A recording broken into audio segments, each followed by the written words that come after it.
मंचर प्रतिनिधी Ambegaonkar. Breaking news. Kalamb taluka Ambegaon येथील दसक्रिया विसर्जन घाटावर कळंब ग्रामपंचायतीच्या माध्यमातून श्री गणेश मूर्ती विसर्जन करण्यासाठी घाटस्थळावर बांबूचे कंपाऊंड उभारून स्वच्छता करण्यात आली असून या ठिकाणी प्रकाशासाठी हॅलोजनची व्यवस्था करून पोहण्यासाठी तरबेज पथकाची नेमणूक विसर्जन तयारीसाठी करण्यात आली आहे, अशी माहिती कळंब ग्रामपंचायतीच्या वतीने ग्रामपंचायत अधिकारी शरद बाळसराफ, सरपंच उषा कानडे, उपसरपंच संतोष उर्फ गोकुळ भालेराव आणि ग्रामपंचायत सदस्य शिवसेना तालुका प्रमुख उद्योजक नितीन भालेराव यांनी दिली आहे. Kalamb gram panchayat, Manchar Rotary Club, Manchar police स्थानक यांच्या संयुक्त विद्यमाने प्रतिवर्षी गणेश विसर्जन मिरवणूक तयारी 7व्या दिवसापासून कळंब दसक्रिया विसर्जन घाटावर करण्यात येते. या ठिकाणी गणेश मूर्ती विसर्जन करण्यासाठी मंचर, एकलेरे, कळंब, नांदूर, कळंबई तसेच कळंब परिसरातील सर्व स्थानिक मंडळे येत असतात.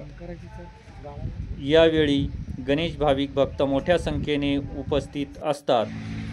आपल्या घरगुती गणेश मूर्ती नदीपात्रात विसर्जित करण्यासाठी आल्यानंतर त्यांच्याकडील निर्माल्य ट्रॅक्टर ट्रॉलीमध्ये जमा करण्यात येते. या ठिकाणी भोई समाजाच्या व ठाकर समाजाच्या पथकाची नेमणूक गणेश विसर्जनासाठी करण्यात आली आहे.